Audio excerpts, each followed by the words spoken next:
Bienvenue voyageurs dans la caravane de la Gitane sans filtre. Je vous retrouve pour votre horoscope qui couvrira la période du 21 juillet au 4 août 2024. J'espère que ce mois de juillet ne vous a pas trop chahuté. Donc si vous êtes vierge, si vous êtes ascendant vierge ou si vous avez la lune dans le signe de la Vierge, vous avez vécu 2 pleines lunes dans le signe du Capricorne dans l'axe 5-11 de votre thème, celui de votre expression créatrice individuelle, donc à travers votre relation romantique, à travers l'expression donc créative de qui vous êtes dans la relation aux enfants et de tout ce qui va finalement vous incarner dans vos créations. Et en face, c'est mis en perspective la sphère collective, les réseaux amicaux, les réseaux collaboratifs, les projets collaboratifs. Donc une lune dans ce secteur 5, donc qui a accentué les émotions liées à votre créativité, à vos loisirs, aux enfants, aux relations amoureuses. Et comme elle était conjointe à Pluton, cette deuxième là, elle a pu indiquer des transformations profondes, des révélations peut-être émotionnelles dans ces domaines. Donc vous avez pu vivre là des changements intenses qui vous challengeaient par rapport à votre maturité émotionnelle, autour de vos activités créatives, autour de votre relation amoureuse, dans la relation avec vos enfants, avec peut-être des opportunités de régénération, de renouveau dans ces domaines. Le soleil, lui, est dans le secteur justement de vos amitiés, des groupes, des aspirations collectives, des projets collaboratifs. Et vous pourriez donc vous concentrer sur ces objectifs de groupe, c'est vos réseaux sociaux, vos rêves, vos projets à long terme, mais ce pourrait être aussi par le biais de révélations qui pourraient être un petit peu remuantes. Vous pourriez vivre des heurts, des remous là au niveau de vos réseaux ou de vos amitiés, mais c'est peut-être un ami aussi qui pourrait venir vous révéler un secret, où vous pourriez apprendre des choses là, des points importants là dans cette fin du signe du Capricorne ou du Cancer. Mars, planète de l'action, de la combativité, de l'énergie, donc entre dans le signe du Gémeaux, dans le secteur 10 de votre thème, et vient activer les domaines de la carrière, de la réputation et des objectifs professionnels individuels à long terme. Donc il y a une énergie dynamique et proactive là à développer pour atteindre ses ambitions professionnelles, pour peut-être se faire remarquer dans la sphère publique, mais vous pourriez ressentir en tout cas un besoin accru là de prendre des initiatives, de vous battre pour vos objectifs de carrière.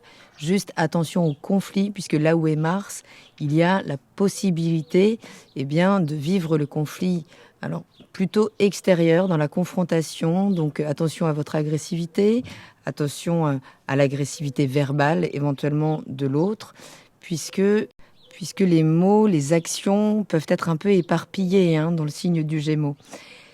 Mars vient de quitter le secteur de la connaissance, de la philosophie, de l'étranger, qui a pu être le théâtre d'événements mi-juillet, quand il a croisé le chemin d'Uranus, la planète rebelle, qui l'a fait un travail au long cours pour réformer vos croyances en lien avec toute la problématique taureau, donc le corps, la nourriture, les possessions matérielles, l'aspect matériel de la vie en général. Donc c'est toute votre philosophie qui a pu être remise en question là, ou par un événement peut-être à l'étranger.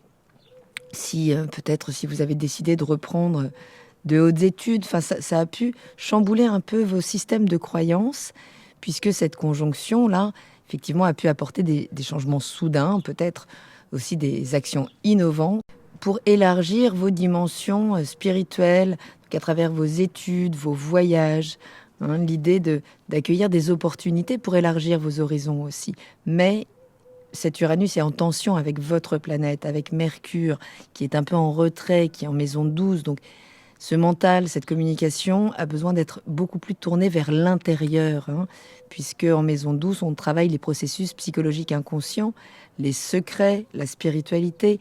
L'idée, c'est de savoir se couper un petit peu de l'agitation extérieure pour aller justement restaurer alors son estime de soi en Lion, mais à travers le contact avec nos zones moins conscientes. Et pour ça, il faut sortir un petit peu du brouhaha, de l'agitation. Il y a l'idée quand même de révoquer une forme de système de pensée.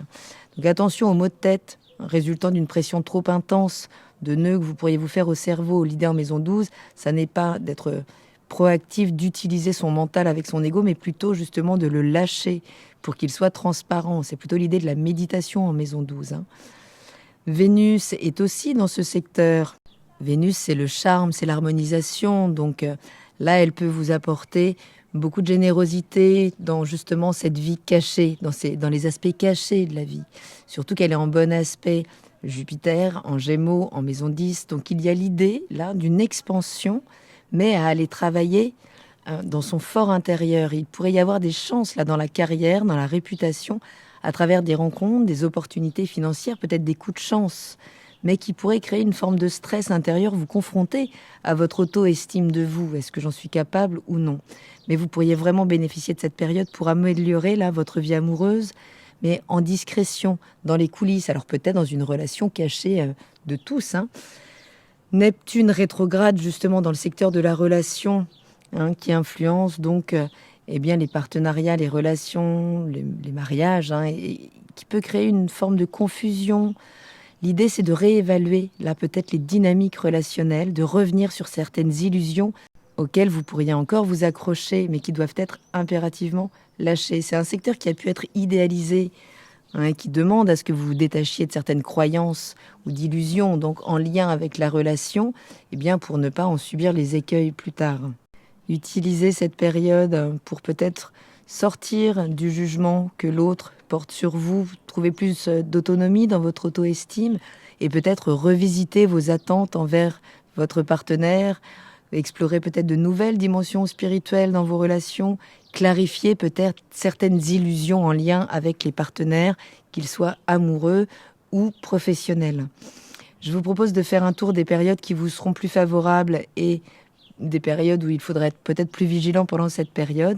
Donc en fonction des ingrès lunaires, qui est le moment où la Lune entre dans un nouveau signe, qui peut déclencher pas mal d'émotions, puisque quand une planète ou un luminaire franchit la porte d'une énergie, eh bien elle est comme propulsée un peu en avant. Donc ce 21 juillet, 13h45, donc après cette pleine Lune qui se fait sur les derniers degrés du Capricorne, eh bien la Lune passe en Verseau dans le secteur du quotidien, où là, peut-être, voilà, vous aurez besoin de prendre davantage d'espace, davantage d'air, puisque on active Uranus ici en Taureau, donc en tension avec votre signe.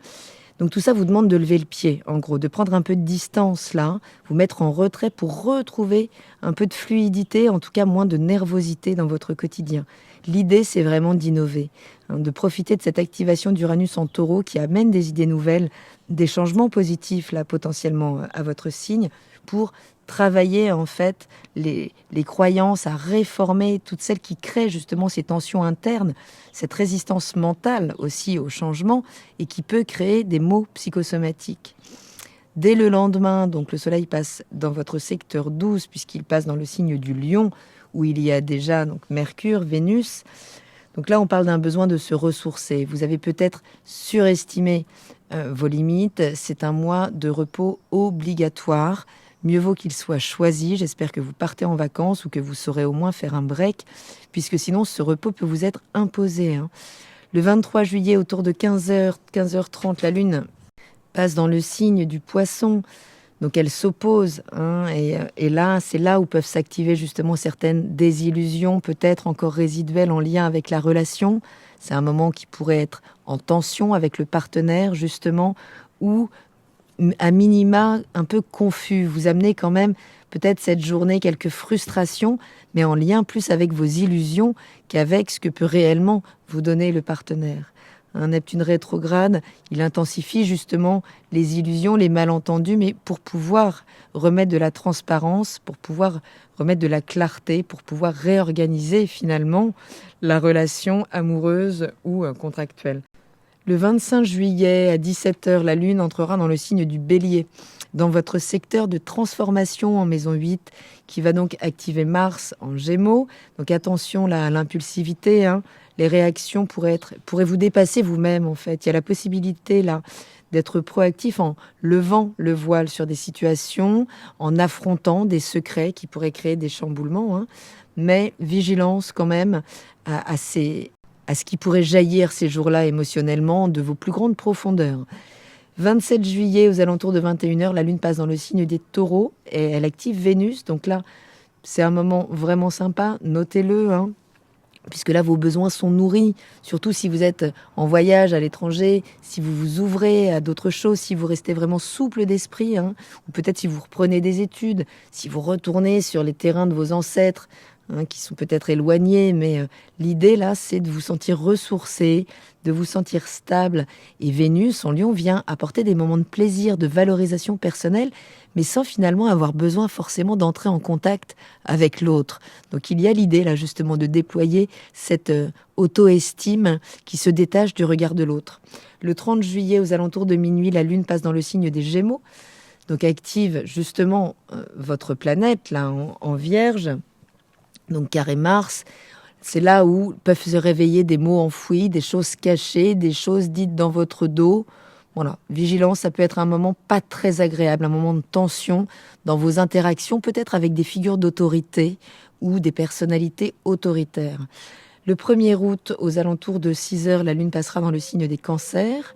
Dans le secteur 11 de votre thème, donc chaleur et réconfort peut-être à trouver auprès des amis, ou dans votre investissement au sein des projets associatifs, collaboratifs, tout ce qui vient vous nourrir en fait en profondeur et vous sécuriser. Donc là, vous vous sentirez particulièrement nourri, justement. Donc peut-être parce que vous êtes avec des amis très proches qui correspondent finalement peut-être à votre famille de cœur. Le 3 août, la Lune passe dans le signe du Lion, toujours dans ce secteur un peu caché, opposé à Pluton en Verseau. Donc peut-être des difficultés à exprimer, voire à comprendre vos émotions. Les choses se passent vraiment au niveau de l'inconscient ce jour-là. Vous pourriez avoir des espèces de remontées sans forcément comprendre ce qui se passe. Juste vivre des émotions qui ont juste besoin de se libérer. Plutôt que de venir blesser votre ego, laissez-les le traverser et se dissoudre. Parce qu'il y a vraiment besoin de ce retrait, là, de cette reconnexion à votre intériorité avant d'affronter la rentrée. L'opposition à Pluton en Verseau peut créer des tensions dans les dynamiques de pouvoir et de transformation. Là, il y a quelque chose à équilibrer entre la sollicitation de la vie quotidienne et le retrait pour déployer plus de spiritualité, plus d'écoute intérieure. Le 4 août à 13h13, ce sera le moment de la nouvelle lune, toujours dans ce secteur 12, sur le degré où était Vénus lors de la dernière pleine lune en Capricorne. Donc là, c'est l'idée de cultiver un nouveau cycle, justement, où vous serez beaucoup plus autonome dans cette auto-estime. Vous préparez à l'intérieur de vous, finalement, cette protection qui va vous permettre de vous imposer sans avoir à subir le jugement extérieur. Donc c'est bien en lissant votre jugement sur vous-même, en épanouissant votre auto-estime, que vous pourrez vous détacher du regard de l'autre. Ce sera une belle période pour ça. Donc notez bien ce qui vous est favorable. Donc alors, d'abord ce qui est un petit peu en tension aux alentours du 23 juillet, vigilance. Ça va mieux le 27 juillet. Il y a de la chance aussi. Le 30 juillet, à nouveau, vigilance. Et le 1er août, super. Là, on attaque vraiment l'espèce de prégestation de ce qui est en train de mûrir pour se libérer donc à la rentrée quand ce sera votre saison. Donc peut-être beaucoup de réconfort à trouver auprès des amis, des réseaux, des projets collaboratifs. L'idée étant de rester ouvert, puisque là, il peut y avoir vraiment des transformations inattendues au niveau des croyances, des études, des voyages. Vous pourriez élargir vraiment vos horizons, explorer de nouvelles perspectives. Donc c'est une période pour protéger vos désirs, vous mettre sans doute en retrait, peut-être les cacher si vous avez de nouveaux objectifs, la professionnelle, des choses qui pourraient émerger pendant cette période, mais qui ne sont pas encore à communiquer. Donc cette configuration-là, elle suggère quand même vraiment une belle période où vous pourrez là être beaucoup plus autonome dans votre rapport à vous-même, une forme de maturité là qui est vraiment en train de devenir effective intérieurement pour pouvoir présenter de nouvelles perspectives justement dès la rentrée. Mais ressourcez-vous, c'est important pendant cette période. Je vous embrasse, je vous remercie pour votre écoute et je vous dis à très bientôt dans la caravane de la Gitane sans filtre. Salut!